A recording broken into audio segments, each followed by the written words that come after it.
आज हम लोग राष्ट्रीय आंदोलन के उस पार्ट का अध्ययन करेंगे।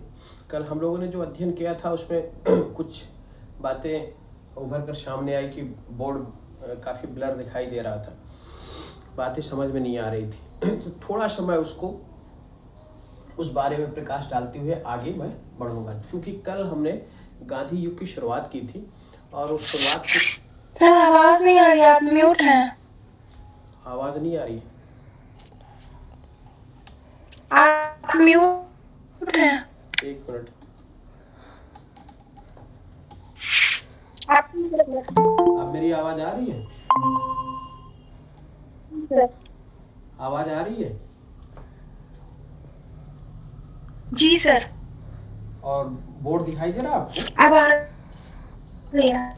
अच्छा चलिए। जी सर, क्लियर दिखाई दे रहा है। तो हमने कहा कि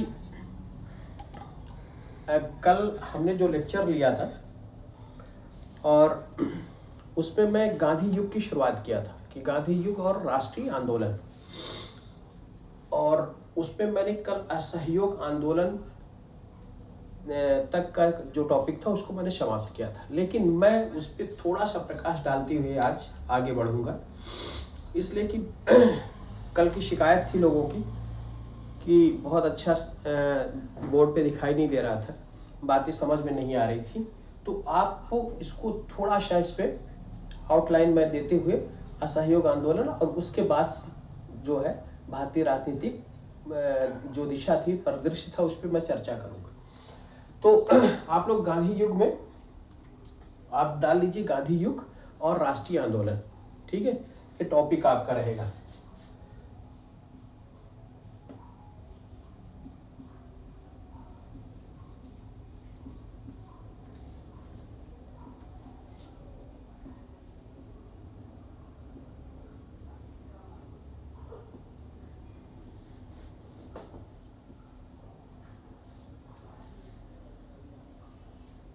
ठीक है,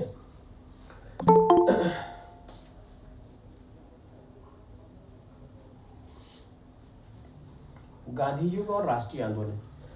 देखिए, भारतीय राजनीति में गांधी जी का पदार्पण कब होता है? 1915 में। 1915 गांधी जी 1915 9 जनवरी को अफ्रीका से, दक्षिण अफ्रीका से भारत आते हैं। अफ्रीका से भारत आगमन, ठीक है। भारत आने के बाद उन्होंने साबरमती में एक साबरमती आश्रम की स्थापना की, और गोखले चूंकि उनके पॉलिटिकल गुरु थे, ठीक है, उनके राजनीतिक गुरु गोखले थे, तो उन्होंने एक पुस्तक की रचना भी की थी, my political Guru Gokhale. Gokhale my political गुरु नामक एक पुस्तक की रचना भी की थी गांधी जी की, गोखले माई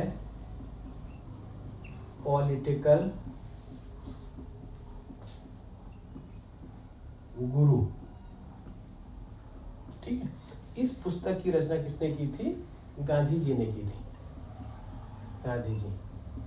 वैसे आपके गोखले गांधी जी और मोहम्मद अली जिन्ना दोनों के पॉलिटिकल गुरु थे, राजनीतिक गुरु दोनों के थे, ठीक है। और जिन्ना कहते थे, जिन्ना का कथन था कि मैं मुसलमानों का गोखले बनना चाहता हूं। यानी कि अगर कभी क्वेश्चन आपका, अगर ये प्रश्न पूछा जाता है कि गोखले के गांधी के राजनीतिक गुरु कौन थे, मोहम्मद अली जिन्ना के राजनीतिक गुरु कौन थे, तो वह राजनीतिक गुरु गोखले थे, ठीक है। जिन्ना कहते थे कि मैं मुसलमानों का गोखले बनना चाहता हूं। महात्मा गांधी ने गोखले को ज्ञान की गंगा कह के संबोधित किया कि वो ज्ञान की गंगा है, ठीक है। उन्होंने एक पुस्तक की रचना की, गोखले माई पॉलिटिकल गुरु, ठीक है। ये क्वेश्चन ऐसे ही छोटे छोटे क्वेश्चन पूछे जाते हैं, ठीक है। जिन्ना के राजनीतिक गुरु कौन थे, गांधी जी के राजनीतिक गुरु कौन थे, ठीक है। गोखले मय पॉलिटिकल गुरु की रचना किसने की। क्वेश्चन इसी तरीके के आपके कमीशन के द्वारा उठाए जाते हैं। तो गोखले के विषय में थोड़ा सा आप जानकारी जरूर रखिए। हाँ, एक चीज और, गोखले के जो राजनीतिक गुरु थे वो कौन थे? रानाडे, जिसको महाराष्ट्र का शुक्रात कहा जाता था। पश्चिमी भारत में पुनर्जागरण का अग्रदूत के नाम से जाना जाता था, रानाडे। तो गांधी और जिन्ना के राजनीतिक गुरु गोखले, गोखले के राजनीतिक गुरु रानाडे, ठीक है। और सुभाष चंद्र बोस के राजनीतिक गुरु CR दास, ठीक है। ये इन बातों को आप ध्यान में रखिएगा। अब देखिए, इन्होंने ये रचना इसकी की थी। तो 1915 में भारत आगमन के बाद इन्होंने साबरमती में आश्रम की स्थापना की और गोखले के सुझाव पर उन्होंने 1 वर्ष तक भारत का भ्रमण किया था, ठीक है। और यहाँ की स्थितियों को, परिस्थितियों को, भारतीय जनमानस को समझने का प्रयास किया था, ठीक है। इसके बाद सार्वजनिक रूप से गांधी का अवतरण पहली बार जब होता है वह 1916 में होता है। ध्यान रखिए, 1915 में 9 जनवरी 1915 को भारत आए और सार्वजनिक मंच पर पहली बार महात्मा गांधी आते हैं। वो कहाँ? वो बनारस हिंदू विश्वविद्यालय के स्थापना समारोह में, ठीक है। तो अगर कभी क्वेश्चन आपके पूछा जाए कि सार्वजनिक रूप से गांधी जी का भारत के राजनीतिक मंच पर कब आगमन हुआ, तो वह बनारस हिंदू विश्वविद्यालय की स्थापना समारोह और 1916 में, ठीक है। और उसके बाद उन्होंने क्षेत्रीय या स्थानीय स्तर पर 3 आंदोलनों का नेतृत्व किया। एक चंपारण, दूसरा अहमदाबाद और तीसरा खेड़ा, ठीक है। चंपारण 1917, अहमदाबाद 1918 और खेड़ा भी 1918। अहमदाबाद आंदोलन की जो शुरुआत हुई थी वह फरवरी और मार्च 1918 में और करीब 22 मार्च के आसपास खेड़ा आंदोलन की शुरुआत हो गई थी, ठीक है। तो इसका जो क्षेत्रीय स्तर पर, स्थानीय स्तर पर यह आंदोलन था, इसका नेतृत्व किसने किया था? महात्मा गांधी ने किया था। और अखिल भारतीय स्तर पर वो पहली बार जब आते हैं मंच पर, तो वो रॉलेट एक्ट के विरोध में, ठीक है, जब सत्याग्रह सभा की स्थापना करते हैं तो अखिल भारतीय स्तर पर आते हैं। अगर क्वेश्चन का स्वरूप इस तरीके से पूछा जाए कि स्थानीय स्तर पर, क्षेत्रीय स्तर पर किन आंदोलनों का नेतृत्व किया, तो उन्होंने चंपारण का, अहमदाबाद का और खेड़ा आंदोलन का, ठीक है। और अखिल भारतीय स्तर पर पहली बार वो जब आते हैं उभर कर, तो वह रॉलेट एक्ट के विरुद्ध में आते हैं, ठीक है। तो आपको कल मैंने इस पे चर्चा की थी काफी गहराई के साथ, और मैं इस पे भी थोड़ा सा प्रकाश करते हुए। हाँ जी सर, वीडियो नहीं दिख रहा है सर। वीडियो नहीं दिख रहा है? नहीं सर, सिर्फ आपकी आवाज आ रही है। अच्छा, नहीं दिख रहा है सर। फिर मुझे क्यों सब नहीं दिख रहा है, बट आपके यहाँ इशू है कोई। अच्छा, क्लियर ठीक दिख है रहा है। सर, मैं देखती हूँ सर, अपने पास से देखती हूँ। आप सभी लोग, केवल आम्रपाली जी को शायद समस्या है क्या इस पे? हाँ सर, मुझे भी दिख रहा है वीडियो और आवाज सुनाई दे रही है। मैं स्पष्ट दिखाई दे रहा हूँ कि नहीं आपको? जी सर, दिख रहा है तो ठीक है भाई, क्लियर है ना। मुझे लग रहा है हो सकता है कोई नेटवर्क की इशू हो फिर वहाँ। तो चलिए मेरी बात को गौर से, ध्यान से, ठीक है, और काफी कंसंट्रेट होकर सुनिए, क्योंकि यहाँ से आपके क्वेश्चन काफी आने की संभावना रहती है। तो इस मुद्दे को, इस टॉपिक को बहुत अच्छे तरीके से आप ध्यान में रखिएगा। तो मैंने आपको अभी जो चर्चाएं की, ठीक है, इसके बाद हम आ जाते हैं गांधी जी के जो स्थानीय व क्षेत्रीय स्तर पर जो उन्होंने आंदोलन का नेतृत्व किया था। पहला था चंपारण, दूसरा अहमदाबाद, तीसरा खेड़ा। चंपारण आंदोलन में बात क्या थी? वहां पर 3 कठिया पद्धति, ठीक है, के द्वारा, यानी कि जो किसान थे उनको 3/20 में भाग पर नील की खेती करना आवश्यक हो गया था। लेकिन तत्कालीन समय में चूंकि रासायनिक रंगों का प्रयोग अत्यधिक होने लगा कि नील की खेती फायदेमंद नहीं रही, वो उसको बंद करना चाहते थे। लेकिन मालिक जो है, जो बगान के मालिक थे, वो अधिक मुआवजे की बात कर रहे थे। ठीक है, तो इस आंदोलन को गांधी जी ने संभाला और इस आंदोलन को बुलाने का कार्य, गांधी जी को बुलाने का कार्य किसने किया? राजकुमार शुक्ल नामक एक स्थानीय नेता ने।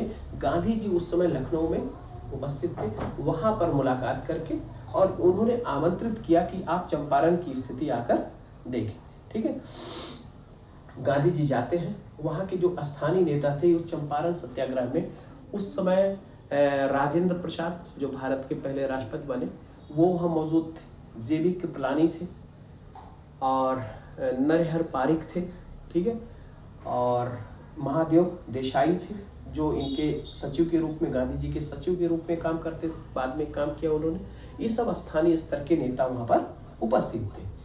और जब गांधी जी पहुँचते हैं चंपारण मोतिहारी, तो वहाँ के जिला प्रशासन ने इनको चंपारण छोड़ने का आदेश जारी किया। ठीक है, और वहाँ का जो गवर्नर था उस समय, गवर्नर था एडवर्ड ग्रेटी। गवर्नर का नाम क्या था? एडवर्ड ग्रेटे, वो वहां के गवर्नर थे। इन्होंने आदेश जारी किया, गांधी जी मना कर दिया, जिला छोड़ने से मना कर दिया। तो सरकार ने क्या किया कि सरकार ने सोचा कि इसमें ज्यादा उलझने से बेहतर है कि गांधी जी से वार्ता की जाए।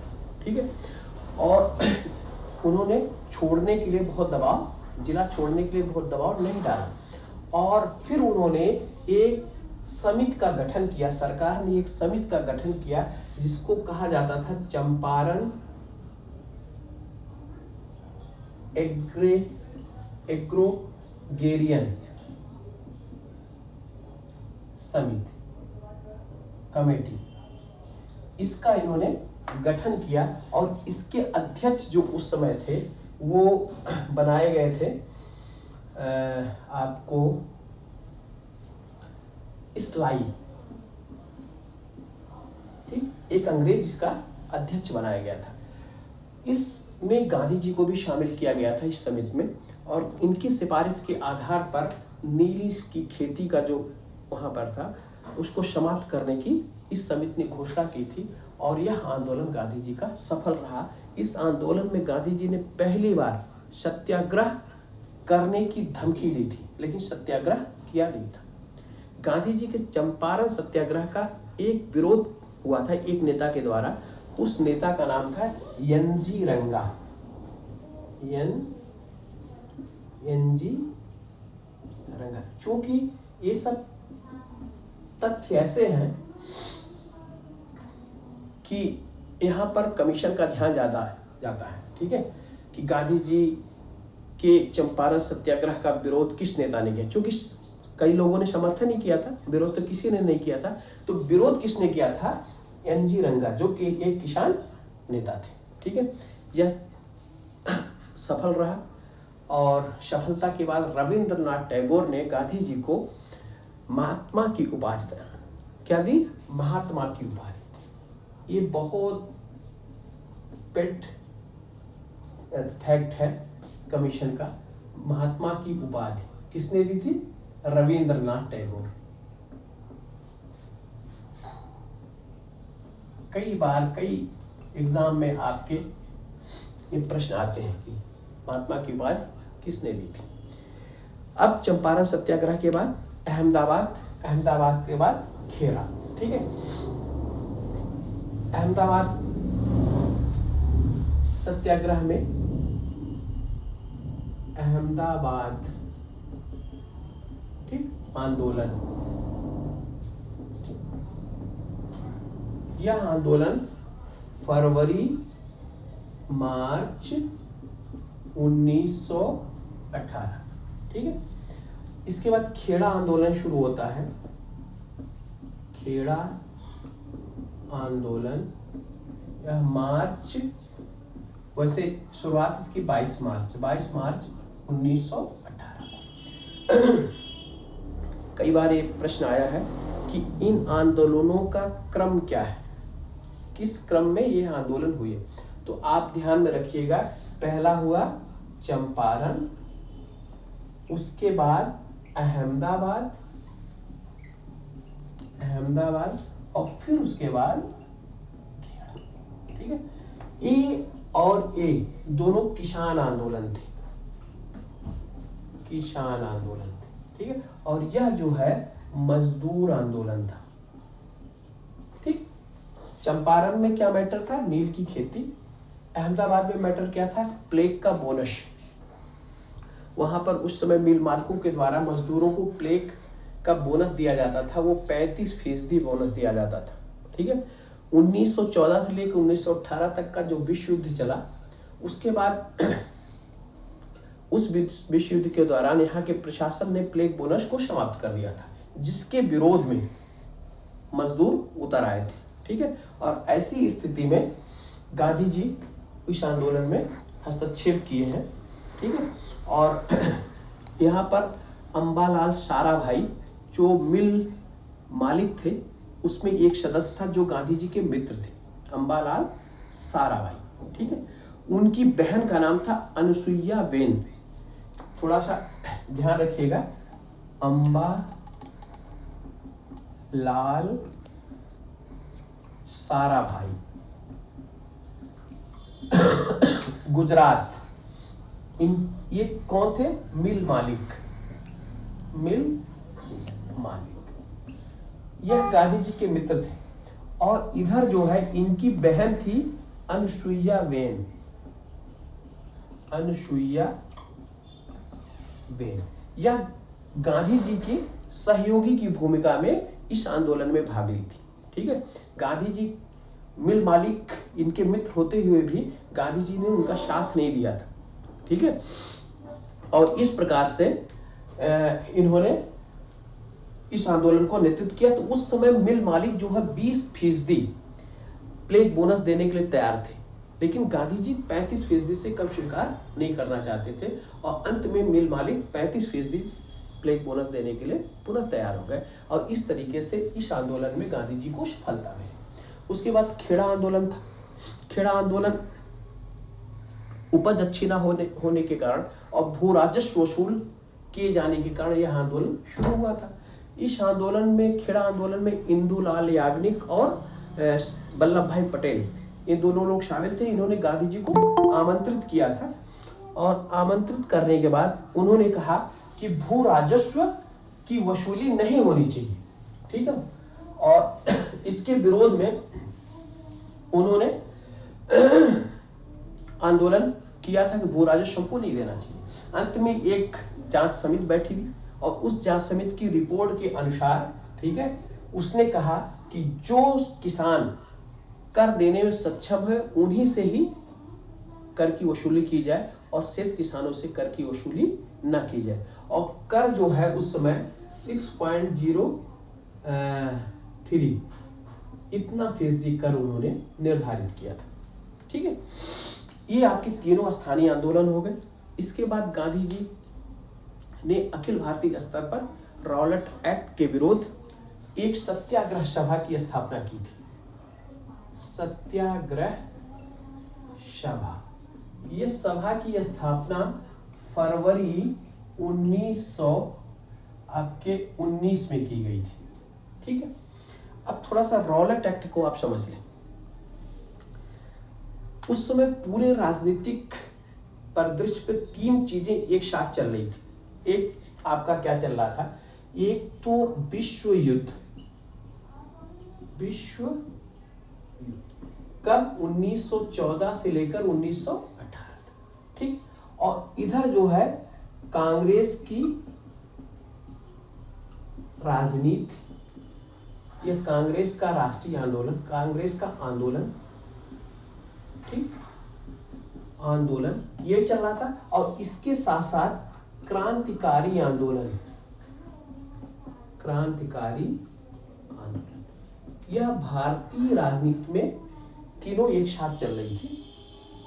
इसमें जो है क्रांतिकारी आंदोलन या उस समय की जो घटित होने वाली घटनाएं थी जिससे सरकार प्रभावित हो रही थी, उसको दबाने का सरकार ने प्रयास किया था। ठीक है, आपको मैं इसके पहले बता चुका था कि मॉन्टेस्क्यू चेम्सफोर्ड रिपोर्ट 1917, ठीक है, वह रिपोर्ट जब आई थी तो उस रिपोर्ट को के आधार पर 1919 का अधिनियम बना। ठीक है, और 1919 के अधिनियम में उस रिपोर्ट में कहा क्या गया था कि हम औपनिवेशिक स्वशासन, आपको क्रमिक औपनिवेशिक स्वशासन प्रदान करेंगे। इसका अर्थ क्या होता था कि आपको ब्रिटिश सरकार के अंतर्गत स्वशासन की भूमिका प्रदान की जाएगी, वो भी क्रमशः, इकट्ठा नहीं। ठीक है, तो इससे हमारे जो है उदारवादी काफी खुश भी हुए थे, बहुत से कांग्रेसी नेता खुश भी हुए थे, और एनी बेसेंट ने अपना आंदोलन भी स्थगित कर दिया था जो होम रूल आंदोलन था। तो ये चल रहा था और क्रांतिकारी अपनी भूमिका निर्वाह कर रहे थे। तो इसी बीच उस समय की गतिविधियों को नियंत्रित करने के लिए सरकार ने नवंबर 1917 में सिडनी रॉलेट के अध्यक्षता में एक कमेटी का गठन किया था। ठीक है, आप लोग मेरी बात को सुनकर इस डेट को, इस तथ्य को नोट करते जाइएगा। तो नवंबर 1917, ठीक है, सिडनी रॉलेट, ठीक, इनकी अध्यक्षता में एक कमेटी नियुक्त किया गया था उस समय की राजनीतिक गतिविधियों पर या क्रांतिकारी गतिविधियों पर नियंत्रण स्थापित करने के लिए। ठीक है, इसने जो है अपनी रिपोर्ट कब दी? आपके अप्रैल 1918 में इसने रिपोर्ट पेश की। ठीक है, रिपोर्ट पेश की। इसी रिपोर्ट के आधार पर एक कानून बना। ठीक है, वह कानून मार्च 1919 में लागू हुआ। ठीक, इस कानून को सिडनी रॉलेट के नाम से रॉलेट एक्ट कहा गया। रॉलेट एक्ट कहा गया। कब लागू हुआ? मार्च 1919 में। ठीक है, इस रॉलेट एक्ट में कहा गया कि भारत की किसी भी व्यक्ति को प्रशासन कभी भी गिरफ्तार कर सकती है, उसके बारे में उसको कोई कारण बताने की आवश्यकता नहीं है। ठीक है, और इसके खिलाफ कोई अपील भी दायर नहीं की जा सकती। ठीक है, इसलिए इस कानून को क्या कहा गया? बिना वकील, बिना अपील और बिना दलील। ठीक है, इस कानून को क्या कहा गया कि बिना वकील का, बिना अपील का और बिना दलील का यह कानून है। ठीक है, अब चूंकि अप्रैल 1918 में ही रिपोर्ट आ चुकी थी, कानून लागू कब हुआ था? मार्च 1919 में। इसी बीच फरवरी 1919 में गांधी जी ने सत्याग्रह सभा की स्थापना की। ठीक, सत्याग्रह सभा की स्थापना की, जिसके अध्यक्ष कौन थे? इस रॉलेट एक्ट का विरोध करने के लिए जिसके अध्यक्ष स्वयं गांधी जी थे। ठीक है, और वीसी हनीमैन इसके उपाध्यक्ष थे, और इसमें आपके डीडी साल्वे इसके सचिव थे, शंकर लाल बैंकर, उमर शोमानी इसके सदस्य थे। ठीक है, यह रिपोर्ट सत्याग्रह सभा और 1919 का रॉलेट एक्ट। अब इसी बीच देखिए क्रम से कैसे घटनाएं घटित हो रही हैं। इसका विरोध करने के लिए गांधी जी ने 30 मार्च को 1919 को हड़ताल का आयोजन किया था, लेकिन यह हड़ताल 30 मार्च को न होकर 6 अप्रैल को हुई। ठीक, 6 अप्रैल 1919 को हुई, और इसमें गांधी जी को इस हड़ताल का जो असर था वो पंजाब पर, दिल्ली में और उत्तर प्रदेश के पश्चिमी क्षेत्रों में व्यापक था। ठीक है, गांधी जी को दिल्ली और पंजाब में प्रवेश करने में की अनुमति प्रदान नहीं की गई थी। ठीक है, और यह 6 अप्रैल से शुरू हुआ। ठीक है, उसी समय 10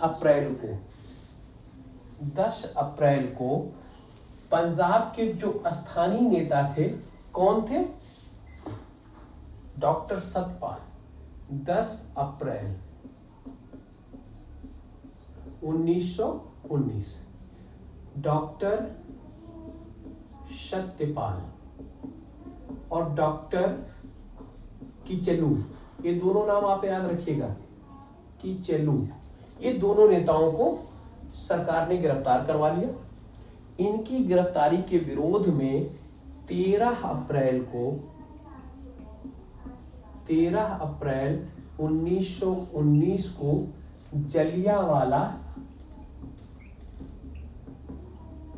ठीक है, जलियांवाला बाग में एक सभा बुलाई गई थी।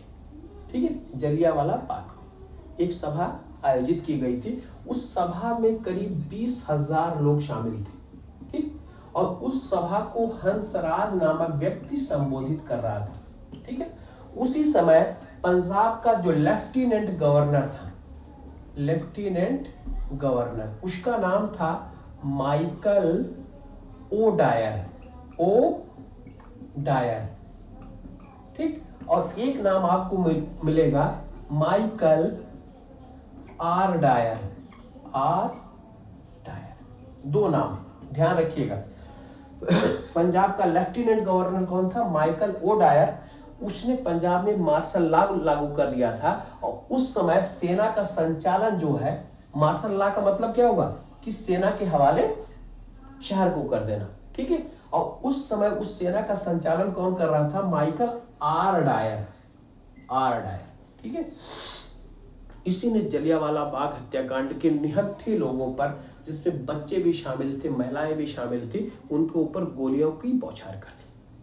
ठीक है, और एक जो बाग था, उस बाग में चहारदीवारी जो थी, उसमें सिर्फ एक गेट ऐसा था जो 7.5 फीट का था, 2 गेट 4 फीट के थे।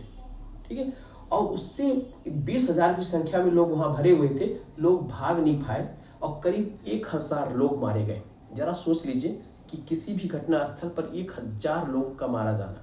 वैसे सरकारी रिपोर्ट 379 की थी कि 379 लोग मारे गए थे और करीब 1,000 से 1,500 के बीच घायल हुए थे। ठीक है, संख्या कितनी थी? 20,000 के आसपास थी। लेकिन रिपोर्ट, गैर सरकारी रिपोर्ट में 1,000 लोगों के घायल होने की बात कही गई थी, तो मारे जाने की बात कही गई थी। अब डायर, माइकल आर डायर, ठीक है, इसने गोली चलवा दी। अब जब ये मारे गए तो पूरे भारतीय राजनीति में अमृतसर की इस घटना को लेकर एक भूचाल आ गया। ठीक है, चारों तरफ सरकार के विरुद्ध लोग इकट्ठा हो गए। सरकार पर प्रेशर पड़ते हुए, जब प्रेशर पड़ा तो उसने क्या किया कि एक समिति का गठन किया इसकी जांच के लिए। ठीक, वह समिति का नाम था हंटर समिति। प्रश्न पूछेगा कि जलियांवाला बाग हत्याकांड में सरकार की तरफ से किस समिति का गठन किया गया था, तो उसका नाम क्या है? हंटर समिति। इनका पूरा नाम था जीसी हंटर।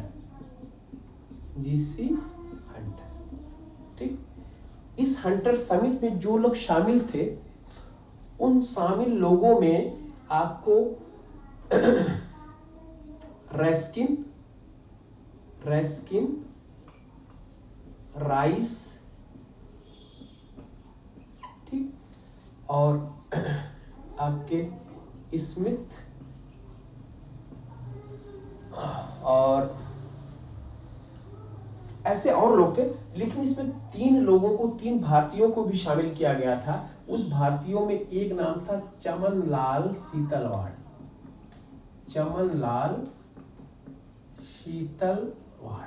एक इनका नाम था। दूसरा साहबजादा सुल्तान।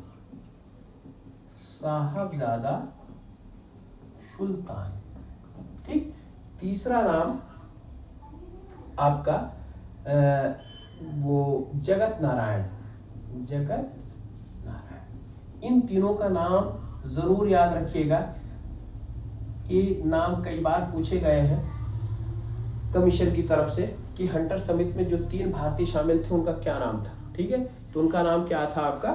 चमनलाल सीतलवाड़, साहबजादा सुल्तान और जगत नारायण। ठीक है, इसने जो रिपोर्ट पेश की थी, उस रिपोर्ट में कहा गया था कि यद्यप वो अपने कर्तव्य का निर्वाह जनरल आर डायर कर रहा था, लेकिन उसने उस परिस्थिति का आकलन करने में थोड़ी सी गलती की और जितना बल प्रयोग करना चाहिए था उससे थोड़ा सा अधिक बल प्रयोग किया। ठीक है, इस वजह से ये घटना हो गई। इसकी रिपोर्ट आने के बाद आर डायर को बर्खास्त कर दिया गया था, लेकिन ब्रिटिश की संसद में उसको सम्मानित किया गया था।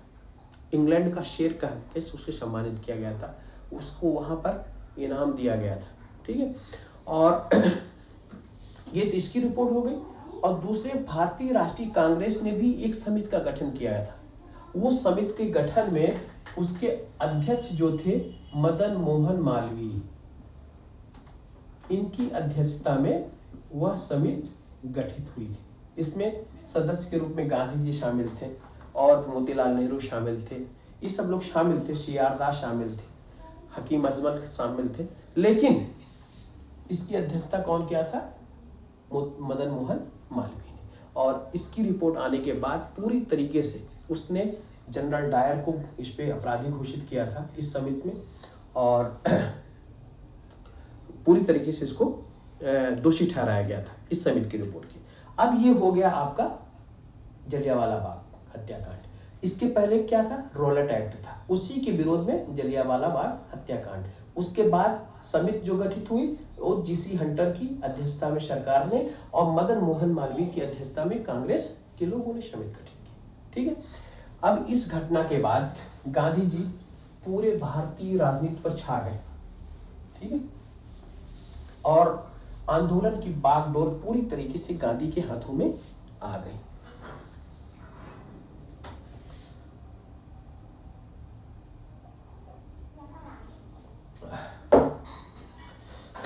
जरा बताइए कि हम लोग सही दिशा में चल रहे हैं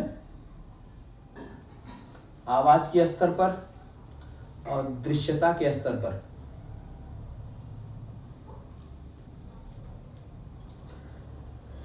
कोई कमेंट तो करे भाई।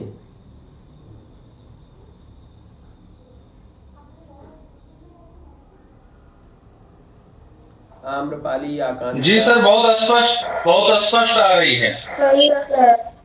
और बोर्ड पे दिखाई दे रहा था? जी सर। आप लोगों को काफी खुरदने के बाद आवाज आती है भाई, क्या बात है? हैं?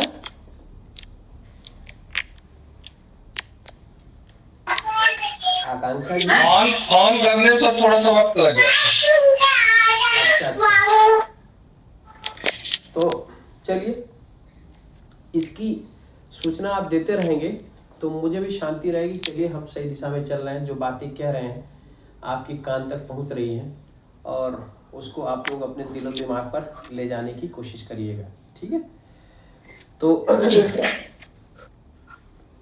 आगे हम चलते हैं क्रम से। देखिए राष्ट्रीय आंदोलन कैसे आगे बढ़ रहा है, ठीक है, और क्या क्या घटनाएं हो रही हैं। किसी भी चीज को हम, कोई तथ्य ऐसा नहीं रहेगा जिसको मैं यहाँ पर आपको छोड़ूंगा, क्योंकि बहुत ही इंपॉर्टेंट टॉपिक है। ठीक है, तो आप इस तरीके से आप हर एक को दिमाग में, अपने जहन में कैद करते रहिए और हम यहाँ पर एक वक्ता के रूप में आपको उसको समर्पित करते रहेंगे। ठीक है, तो अभी हम कहाँ पे आ गए? आपके जलियांवाला बाग हत्याकांड। ठीक है, इसी समय मैं थोड़ा सा इसमें आपको विश्राम देते हुए पुनः फिर बैक करूंगा, बैक ही करूंगा पीछे, कि उस समय विश्व युद्ध चल रहा था। कब से? 1914 से 18। ठीक, इसमें विश्व युद्ध में गांधी जी ने अंग्रेजों का भरपूर साथ दिया था। इन्होंने युवकों से आह्वान किया था कि आप ब्रिटिश सरकार की तरफ से इस युद्ध में भाग लें। उनको ये था कि अगर हम इनका सहयोग करेंगे तो ये हमें जरूर कुछ न कुछ रियायतें प्रदान करेंगे, स्वशासन की दिशा में एक कदम जरूर आगे बढ़ाएंगे, मेरी मांगों को मानेंगे। लेकिन ऐसा कुछ भी नहीं हुआ। विश्व युद्ध के दौरान गांधी जी को भर्ती कराने वाला सार्जेंट कहा गया। ठीक है, क्या कहा गया? भर्ती, सेना में युवकों को भर्ती कराने वाला था। इनको क्या कहा गया?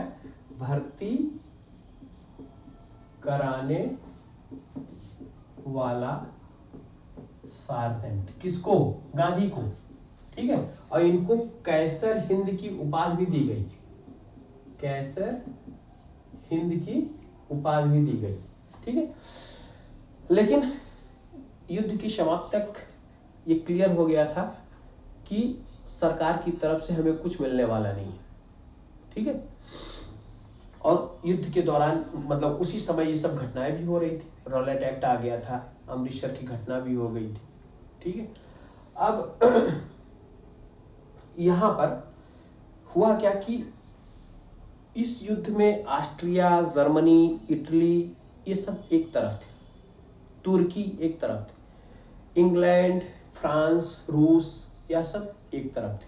ठीक है, इस युद्ध में इंग्लैंड जो है, ब्रिटेन जो है, तुर्की, उस समय तुर्की को जो है भारतीय मुसलमान अपने वहाँ के शासक को, वहाँ के सम्राट को भारतीय मुसलमान अपने खलीफा के रूप में देखते थे। ठीक है, उनकी आज्ञा का ये सब पालन करते रहते थे, एक खलीफा मानते थे। वहाँ का जो वो था शासक, सम्राट, तो वो उसको क्या किया युद्ध के बाद, ठीक है, उसका ब्रिटेन ने तुर्की का विभाजन कर दिया। तुर्की का विभाजन, ठीक, और ये चाहते थे कि तुर्की एज इट इज बना रहे भारतीय मुसलमानों का, और उसके प्रति जो आस्था इनके मन में थी, इसलिए तुर्की से लगाव रखने लगे। और एक चीज और बता दें कि तुर्की के विरुद्ध ब्रिटेन के होने के कारण भारतीय मुसलमानों का ब्रिटिशर्स के प्रति मोह भंग होने लगा था। 1914 से ही, 13 से शुरुआत हो गई थी और 14 से जो है मोह भंग हो गया था। इसी को लेते हुए कि तुर्की का विभाजन ना हो पाए, इसके लिए क्या किया था, भारतीय मुसलमानों ने काफी प्रयास किया। ठीक, और प्रयास करने के दौरान सितंबर जो है, सितंबर 1919, सितंबर 1919 में, ठीक, इसने इलाहाबाद में एक मुसलमानों ने एक सम्मेलन बुलाया। कहां पर? इलाहाबाद। इलाहाबाद। इस सम्मेलन की अध्यक्षता किया था इब्राहिम हारून जफर। नाम क्या था? इब्राहिम हारून जफर।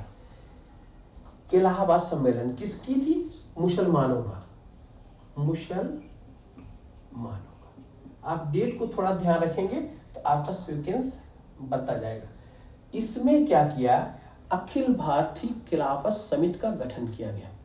ठीक है, इसी सम्मेलन में अखिल भारतीय खिलाफत समिति का गठन हुआ, और इसमें इसके अध्यक्ष बनाए गए बंबई के रहने वाले सेठ छोटानी। ये क्या बनाए गए?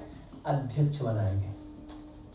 ठीक, और इसके जो सदस्य थे, उस सदस्यों में आपके हकीम अजमल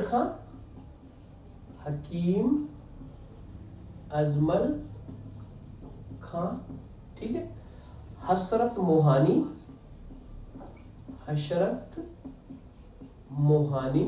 ठीक, और मौलाना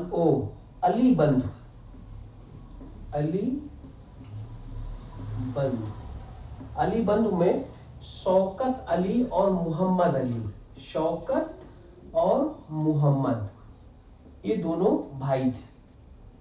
अली बंधु, ये शामिल थे अबुल कलाम आजाद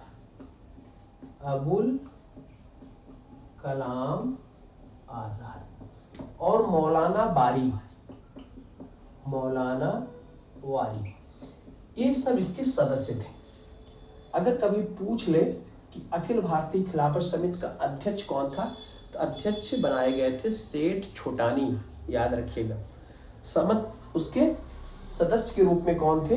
हकीम अजमल खां, हसरत मोहानी, अली बंधु। अली बंधु में शौकत अली और मोहम्मद अली दो नाम आते हैं।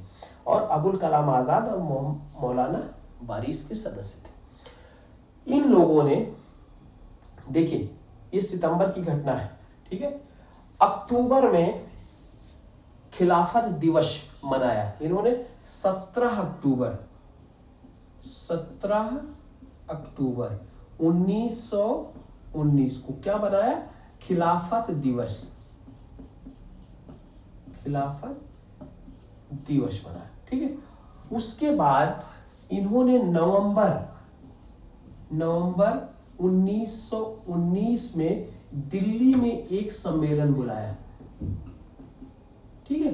दिल्ली में सम्मेलन बुलाया और उस सम्मेलन के प्रथम दिन की अध्यक्षता फजलुल हक ने किया था और दूसरे दिन की अध्यक्षता महात्मा गांधी ने किया था। बहुत इंपॉर्टेंट है। अखिल भारतीय मतलब खिलाफत समिति जो मुसलमानों की संस्था थी, दिल्ली में सम्मेलन, ठीक, दिल्ली, और प्रथम अध्यक्षता किसने किया था? फजलुल हक।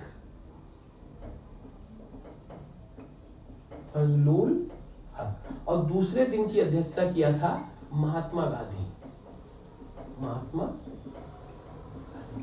इस सम्मेलन की अध्यक्षता के बाद दो व्यक्तियों का नाम आप ध्यान में रखिएगा कि 2 बार, एक तो डॉक्टर अंसारी के नेतृत्व में, ठीक है। अब इसको मैं आप लोग को 2 मिनट का समय दे रहा हूं, अगर नाम नोट करना हो नोट कर लें, इसके बाद मैं आगे बढ़ रहा हूं।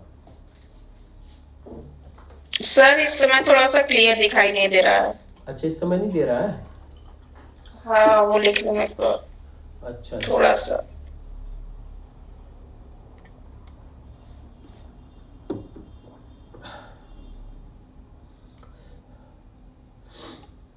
अच्छा, मैंने जो नाम बोला उस नाम के अनुसार आपने लिख लिया कि नहीं, जो मैंने बात की थी? वो बीच बीच में सर छुड़ा है ना, सीक्वेंस से लिखने में थोड़ा सा दिक्कत होती है, बस वही एक बार मिला रहे थे। अच्छा अच्छा।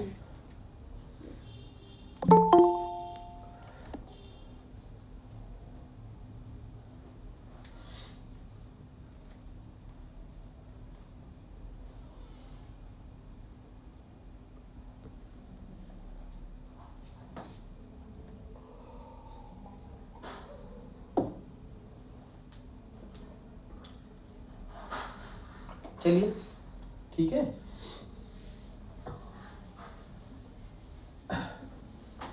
अब ये 19 में खिलाफत से संबंधित 3 घटनाएं, सितंबर, अक्टूबर, नवंबर 1919। पहली घटना अखिल भारतीय खिलाफत समिति का गठन सितंबर में, अक्टूबर में आपका हुआ खिलाफत दिवस, नवंबर में दिल्ली में सम्मेलन। पहले दिन की अध्यक्षता फजलुल हक ने और दूसरे दिन की अध्यक्षता महात्मा गांधी ने की। इसके बाद तुर्की के विभाजन न हो इस प्रश्न को लेकर 2 प्रतिनिधिमंडल, एक डॉक्टर अंसारी के नेतृत्व में और दूसरा प्रतिनिधिमंडल शौकत बंधु या इसको अली बंधु के नेतृत्व में, अली बंधु के नेतृत्व में। डॉक्टर अंसारी के नेतृत्व में जो प्रतिनिधिमंडल था वह वायसराय से मिला, और अली बंधु जो मिले, ठीक है, वह किससे मिले? इंग्लैंड के प्रधानमंत्री से, इंग्लैंड के प्रधानमंत्री से। यहां थोड़ा सा आप कंसंट्रेट होकर इस बात को ध्यान में रखिएगा। कभी अगर आ जाए कि खिलाफत के मुद्दे पर वायसराय से मुलाकात करने वाला व्यक्ति कौन था, तो वायसराय से मुलाकात करने वाला व्यक्ति डॉक्टर अंसारी था, ठीक। और इंग्लैंड के प्रधानमंत्री से मुलाकात करने वाले व्यक्ति कौन थे? वह अली बंधु थे। अली बंधु में मैंने आपको बता दिया शौकत अली और मोहम्मद अली, शौकत प्लस मोहम्मद, ठीक है, ये थे। लेकिन कुछ भी हुआ नहीं और 1920 में सीवर्स की संधि के द्वारा जो है कि संधि के द्वारा तुर्की का विभाजन कर दिया गया। तुर्की का विभाजन कर दिया। ठीक है। अच्छा, ये सब मिले कब? ये सब मिले फरवरी 1920 में। ठीक। उसके बाद इलाहाबाद में एक सम्मेलन आयोजित हुआ खिलाफत का, और उसमें निर्णय लिया गया कि अब ब्रिटिश प्रशासन के खिलाफ, ब्रिटिश सत्ता के खिलाफ, ब्रिटिश सरकार के खिलाफ असहयोग आंदोलन छेड़ा जाए। ठीक है। गांधी जी भी हिंदू मुस्लिम एकता के काफी समर्थक थे। वो चाह रहे थे कि मुसलमान भी अगर आ जाएंगे तो इस राष्ट्रीय आंदोलन को काफी गति प्रदान पड़ेगी और हमारी शक्ति के आगे अंग्रेज मजबूर हो जाएंगे। ठीक है। तो दोनों ने मिलकर इस पे निर्णय लिया और 1 अगस्त 1920 को 1 अगस्त 1920 को असहयोग आंदोलन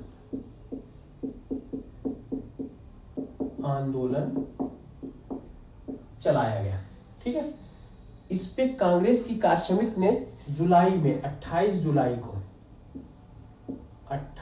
जुलाई को 1920 को कांग्रेस की कार्य समिति ने यह निर्णय लिया था कि असहयोग आंदोलन चलाया जाए और गांधी जी के हाथों में बागडोर सौंप दी गई। 1 अगस्त 1920 को असहयोग आंदोलन प्रारंभ। इस आंदोलन के बाद कांग्रेस की 2 बैठकें हुई। ठीक है। पहली एक आपका सितंबर 1920, कहां पर? कलकत्ता में। अध्यक्षता किसने की थी? लाला लाजपत राय।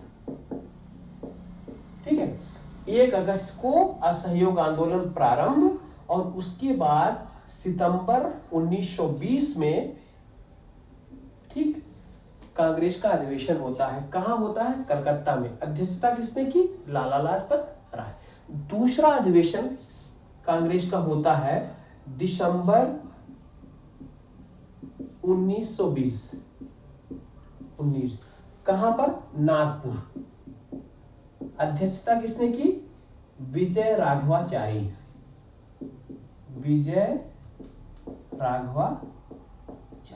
ठीक है। इस दोनों कांग्रेस के अधिवेशन का महत्व क्या है? महत्व यह है कि सितंबर 1920 में जब अध्यक्षता की है लाला लाजपत राय ने कलकत्ता में, उसमें असहयोग आंदोलन की पुष्टि की गई कि अब असहयोग आंदोलन चलाया जा रहा है। गांधी के नेतृत्व में इसकी पुष्टि की गई।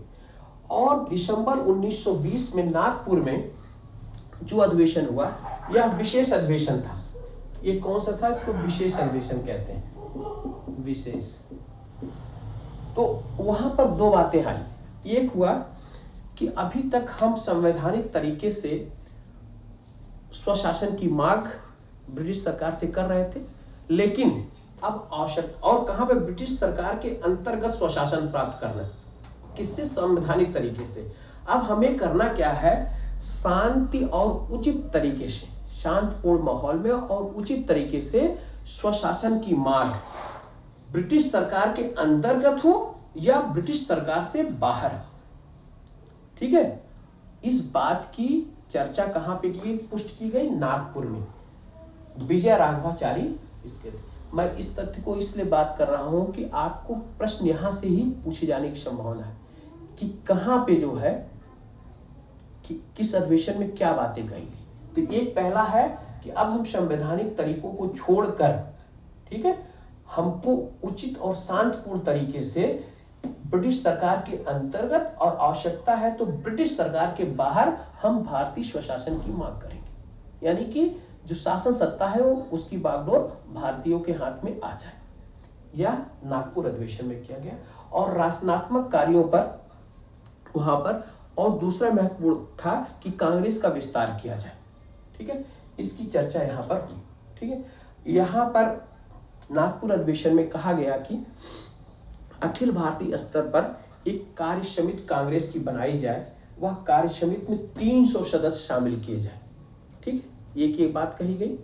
दूसरी बात कही गई थी कि प्रांतीय जो अधिवेशन है, प्रांतीय जो कार्य समिति है, उनको भाषाई आधार पर उसका गठन किया जाए। ठीक है।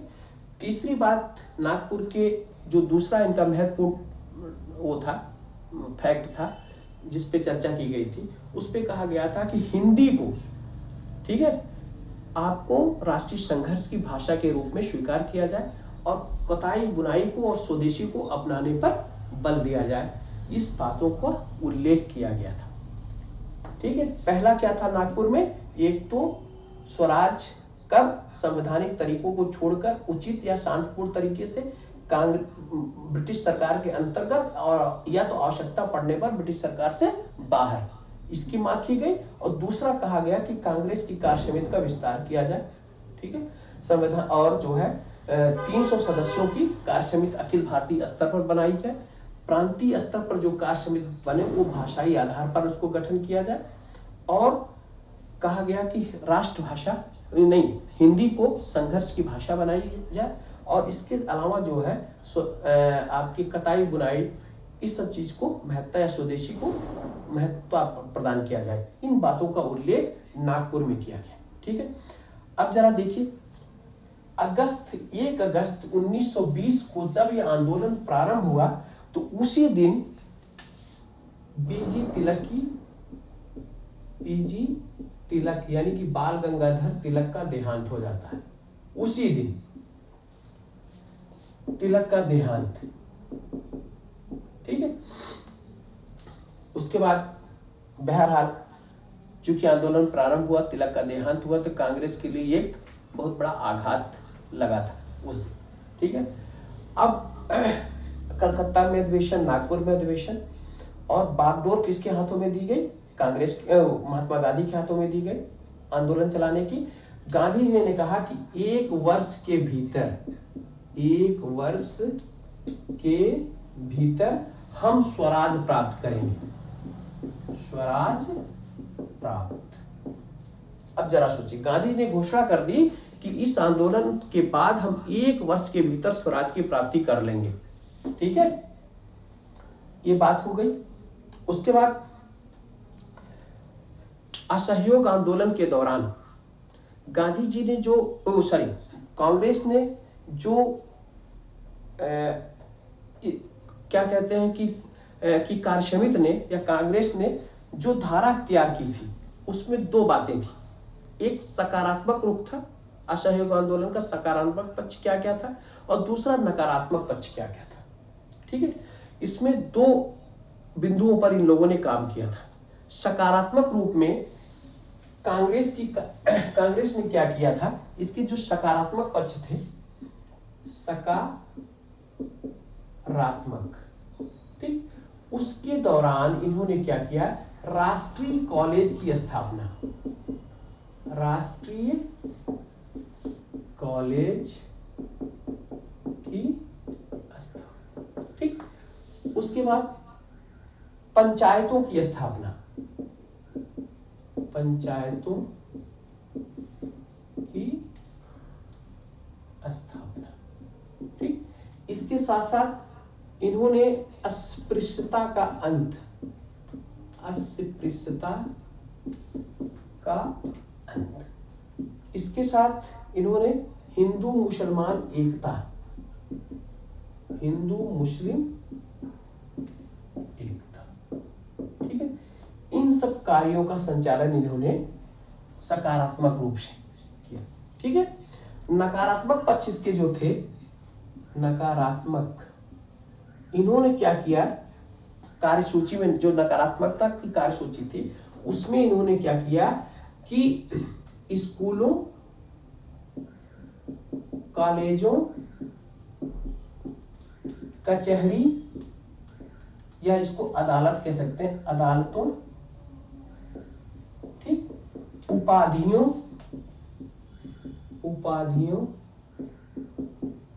प्रशस्ति जो नेताओं को मिली थी, का बहिष्कार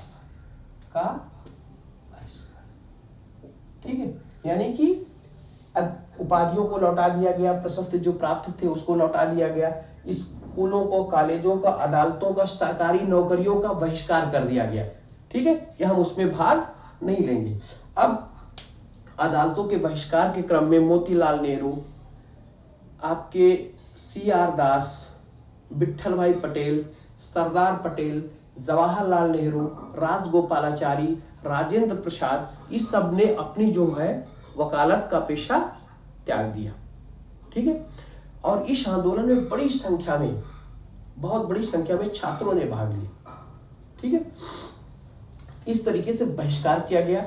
विदेशी वस्त्रों का बहिष्कार किया गया, विदेशी वस्त्रों का बहिष्कार किया गया। कांग्रेस, महात्मा गांधी ने अपने कैसर-ए-हिंद की जो उपाधि थी उसको लौटा दी, जुलू पदक जो उनको प्राप्त हुआ था उसको लौटा दिया। इस तरीके से पूरा बहिष्कार का क्षेत्र अंग्रेजों के खिलाफ इन्होंने घोषित कर दिया, और इस तरीके से इसका बहिष्कार हुआ और अपने स्तर पर इस चीज की स्थापना पर बल दिया गया। एक, राष्ट्रीय शिक्षा की, कॉलेज की स्थापना, पंचायतों की स्थापना, अस्पृश्यता का अंत और हिंदू मुसलमान की एकता की बात कही गई। 1916 से लेकर 1922 तक, ठीक है, ये 6 वर्षों का कार्यकाल हिंदू और मुसलमानों के बीच का स्वर्णिम युग माना जाता है एकता के मामले में। ठीक है, कब से कब तक? 1916 से लेकर 1922 तक, 6 वर्ष। अगर कभी आ जाए प्रश्न कि वो कौन सी अवधि थी कि जो राष्ट्रीय आंदोलन के दौरान हिंदू मुसलमानों में सर्वाधिक एकता हमको देखने को मिली, तो 1916 में लखनऊ अधिवेशन के साथ यह एकता की शुरुआत हुई थी और 1922 तक चला, जब तक असहयोग आंदोलन समाप्त नहीं हो गया। ठीक है, अब इस आंदोलन चरम पड़ाव पर चल रहा था। उसी समय एक घटना घटित होती है, वो घटना है चौरी चौरा कांड। चौरी चौरा कांड, ठीक, यह घटना होती है 5 फरवरी 1922 को। इस डेट को जरूर याद रखिएगा, एग्जैक्ट डेट पूछा जाता है कि किस डेट को यह घटना हुई थी। चौरी चौरा कहां पड़ता है? गोरखपुर। गोरखपुर उस समय देवरिया जिले में था। ठीक है, अब तो गोरखपुर में आ गए। यहां पर जुलूस का नेतृत्व कर रहे थे, एक जुलूस जा रहा था, उसको भगवान अहीर नामक व्यक्ति उस जुलूस का नेतृत्व कर रहा था। इस जुलूस को रोककर और जुलूस के लोगों को लाठियों से पीटने का कार्य अंग्रेज सिपाहियों ने किया था। ठीक है, और इससे उद्वेलित होकर, आक्रोशित होकर भगवान अहीर के नेतृत्व में थाने पर, चौरी चौरा थाना था, उस थाने पर आग लगा दी गई। क्या लगा दी गई? आग। और उस आग में 22 सिपाही जल मर गए। 22 सिपाही जलकर मर गए। ठीक है, इस घटना से चूंकि गांधी जी चाहते थे कि यह आंदोलन पूरी तरीके से अहिंसा युक्त और शांतिप्रिय ढंग से यह आंदोलन चलाया जाए। ठीक है, और जब 22 लोगों को मारे जाने की सूचना प्राप्त हुई है, तो 12 फरवरी 1922 को बारदौली में कांग्रेस की कार्य समिति की बैठक हुई। कांग्रेस कार्यकारिणी की बैठक कहां पे हुई? बारदौली में। और इसी बारदौली में असहयोग आंदोलन स्थगित करने का निर्णय लिया गया। असहयोग आंदोलन स्थगित करने का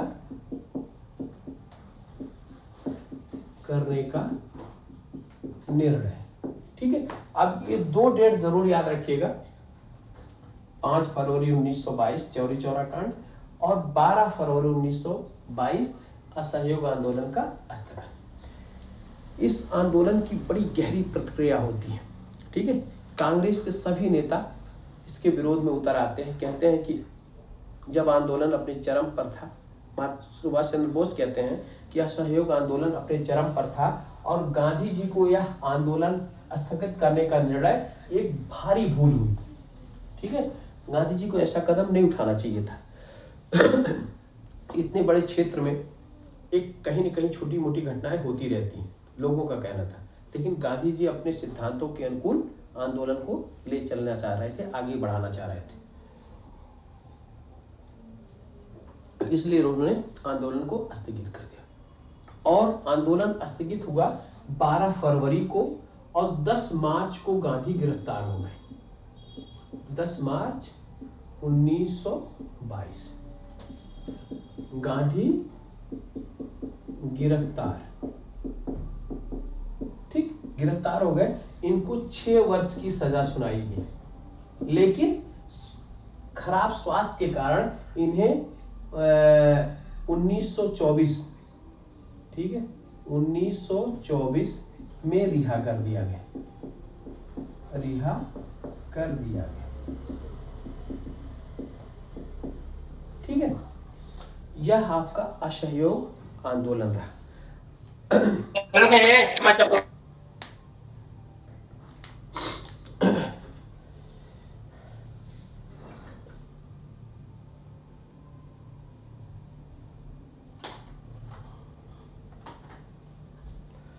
तो आज हम जो है आपको इस असहयोग आंदोलन तक ही, आज इस पर ही इतने ही चर्चा करेंगे। कल मैं कोशिश करूंगा कि आपको 1922 से लेकर 1928 तक या 1930 तक की भारतीय राजनीतिक या राष्ट्रीय आंदोलन की स्थिति के बारे में हम लोग चर्चा करेंगे, ठीक है। आप इसको पुनः दोहरा लीजिएगा, बहुत इंपॉर्टेंट ये टॉपिक है और यहाँ से बहुत महत्वपूर्ण क्वेश्चन उठते हैं, ठीक है। तो एक एक चीज दिमाग में बैठाने की कोशिश करिएगा, ठीक है। तो आज इस टॉपिक को यहीं हम समाप्त करते हैं और आप लोग भी